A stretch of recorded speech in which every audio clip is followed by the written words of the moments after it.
Hello everyone, I am Himanshi. Welcome to Civil Panda audio article. आज हम discuss करेंगे 14 अक्टूबर के सारे इम्पॉर्टेंट करंट अफेयर्स के बारे में, साथ ही इससे रिलेटेड इम्पॉर्टेंट फैक्ट्स भी डिस्कस करेंगे। तो चलिए शुरू करते हैं। हाल ही में ऑस्ट्रिया के न्यू चांसलर कौन बने हैं? तो इसका आंसर है Alexander Schallenberg. Alexander Schallenberg Austria के न्यू चांसलर बने हैं दोस्तों। इनका नाम आपको याद रखना है। बात करें ऑस्ट्रिया की तो इसकी कैपिटल है वियना, करेंसी है यूरो। ऑस्ट्रिया में कुछ हेडक्वार्टर्स अवेलेबल हैं, वो देख लेते हैं। तो इंटरनेशनल एटॉमिक एनर्जी एजेंसी का हेडक्वार्टर ऑस्ट्रिया में है। Organization of Petroleum Exporting Countries OPEC का हेडक्वार्टर ऑस्ट्रिया में है। United Nations Office on Drugs and Crime का भी हेडक्वार्टर ऑस्ट्रिया में है। तो ये सारे फैक्ट्स आपको याद रखने हैं ऑस्ट्रिया के बारे में। नेक्स्ट, हाल ही में परिस्थितिक खतरों यानी कि सिचुएशनल हजार्ड के लिए सबसे सेंसिटिव कंट्री में कौन शामिल हुआ है? तो इसका आंसर है बांग्लादेश। बांग्लादेश परिस्थितिक खतरों यानी कि सिचुएशनल हजार्ड के लिए सबसे सेंसिटिव कंट्री में शामिल किया गया है दोस्तों। बात करें बांग्लादेश की तो इसकी कैपिटल है ढाका, करेंसी है टका, प्रेसिडेंट हैं अब्दुल हामिद और प्राइम मिनिस्टर हैं शेख हसीना। 1971 में बांग्लादेश इंडिपेंडेंट स्टेट बना था, यानी 2021 में बांग्लादेश अपना 50th इंडिपेंडेंस एनिवर्सरी मना रहा है। भूमि भूमि प्रबंधन प्रणाली यानी कि लैंड मैनेजमेंट सिस्टम को पूरी तरह डिजिटल बनाने का निर्णय लिया है बांग्लादेश ने। जगह जो सोशल मीडिया की शुरुआत करेगा बांग्लादेश। तो ये सारे फैक्ट्स आपको याद रखने हैं बांग्लादेश के बारे में।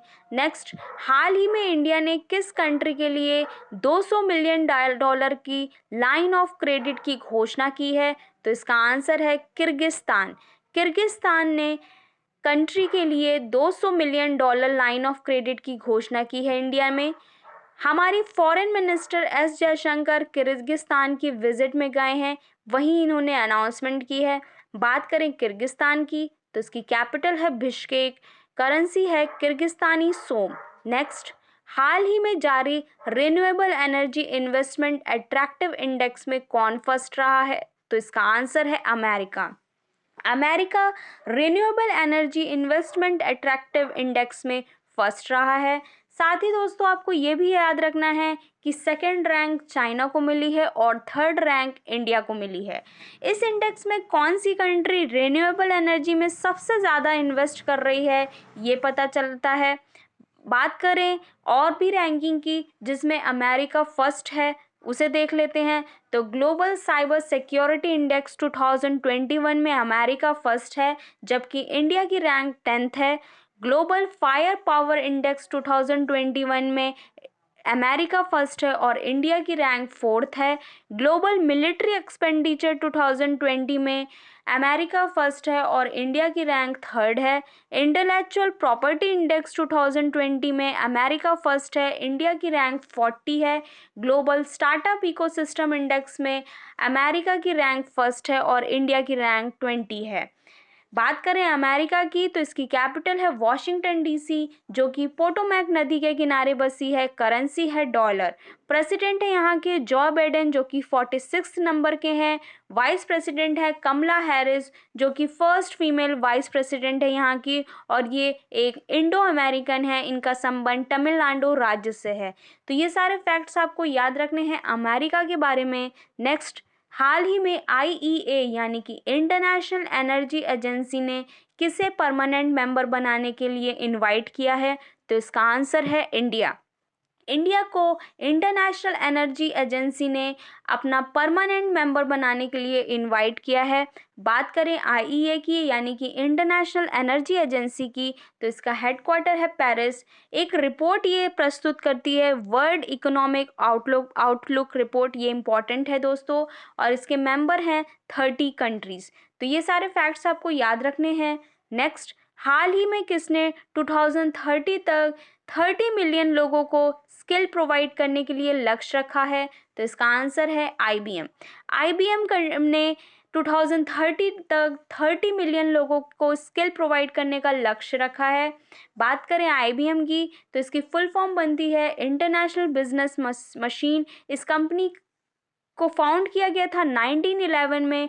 फाउंडर हैं चार्ल्स रानलेट फ्लिंट। हेडक्वार्टर है न्यूयॉर्क US और इसके वर्तमान में CEO हैं अरविंद कृष्णा। नेक्स्ट, हाल ही में SGADF यानी कि school games and activity development foundation ने 6th इंटरनेशनल चैंपियन का आयोजन कहाँ किया है? तो इसका आंसर है नेपाल। नेपाल में SGADF यानी कि school games and activity development foundation का 6th इंटरनेशनल चैंपियन का आयोजन किया है। बात करें नेपाल की तो इसकी कैपिटल है काठमांडू, करेंसी है नेपालीज रुपी, प्रेसिडेंट है विद्या देवी भंडारी। सूर्य किरण मिलिट्री एक्सरसाइज होती है नेपाल और इंडिया के बीच में। पशुपति टेम्पल नेपाल में है।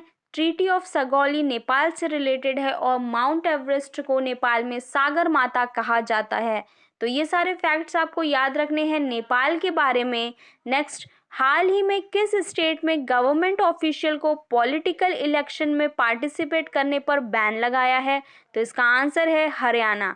हरियाणा में गवर्नमेंट ऑफिशियल को पॉलिटिकल इलेक्शन में पार्टिसिपेट करने पर बैन लगाया है दोस्तों। बात करें हरियाणा की तो इसकी कैपिटल है चंडीगढ़। फॉर्म हुआ था 1 नवंबर 1966 में। सरदार हुकुम सिंह कमेटी की सिफारिश से हरियाणा स्टेट का गठन किया गया था। चीफ मिनिस्टर हैं मनोहर लाल खट्टर। गवर्नर हैं बंडारू दत्तात्रेय। हवाई टैक्सी सेवा शुरू करने वाला पहला राज्य हरियाणा है। मेरा पानी मेरी विरासत योजना हरियाणा में स्टार्ट की गई थी। सुल्तानपुर नेशनल पार्क और कालेश्वर नेशनल पार्क हरियाणा में है। सूरज कुंड में इंटरनेशनल मेला लगता है, ये हरियाणा में है। और नॉर्थ इंडिया का सबसे बड़ा तितली कंजर्वेटिव पार्क गुरुग्राम हरियाणा में स्थापित किया जाएगा। तो ये सारे फैक्ट्स आपको याद रखने हैं हरियाणा के बारे में। नेक्स्ट, हाल ही में प्राइम मिनिस्टर के एडवाइजर के रूप में किसे अपॉइंट किया गया है? तो इसका आंसर है अमित खरे। अमित खरे को प्राइम मिनिस्टर के एडवाइजर के रूप में अपॉइंट किया गया है। नेक्स्ट, हाल ही में इंडिपेंडेंट डायरेक्टर के रूप में ओयो के बोर्ड में कौन शामिल हुई हैं? तो इसका आंसर है दीपा मलिक। दीपा मलिक इंडिपेंडेंट डायरेक्टर के रूप में ओयो के बोर्ड में शामिल हुई हैं। Deepa Malik para Olympic player रह चुकी हैं दोस्तों। इनका नाम इम्पॉर्टेंट है, आपको याद रखना है। नेक्स्ट, हाल ही में किसे वेगन लेदर पहल के लिए पेटा इंडिया अवार्ड मिलेगा? तो इसका आंसर है PK संगमा।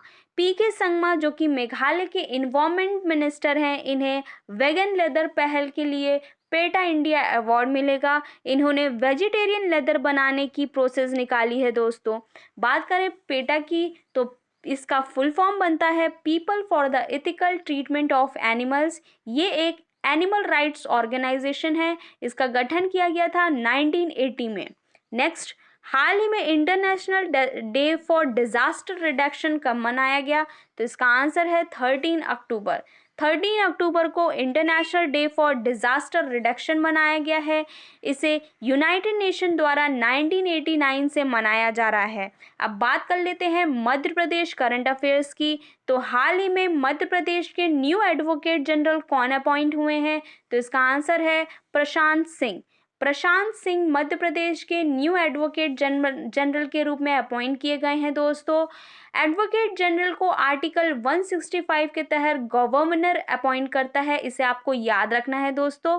साथ ही दोस्तों आप ये भी याद रखिएगा कि हाल ही में मध्य प्रदेश के हाई कोर्ट के न्यू चीफ जस्टिस बने हैं रवि विजय कुमार मलिमत। तो इनका नाम भी आपको याद रखना है। तो ये था आज का डिस्कशन। आई होप आप लोग को पसंद आया होगा। आज का क्वेश्चन है, हाल ही में ऑस्ट्रिया के न्यू चांसलर कौन बने हैं? तो इसका आंसर आपको कमेंट बॉक्स में देना है दोस्तों। आप लोग कमेंट बॉक्स में आंसर लिखना स्टार्ट कीजिए, आपको बहुत फ़ायदा मिलेगा। ऑडियो आर्टिकल पसंद आए तो इसे लाइक, कमेंट एंड शेयर करें। जय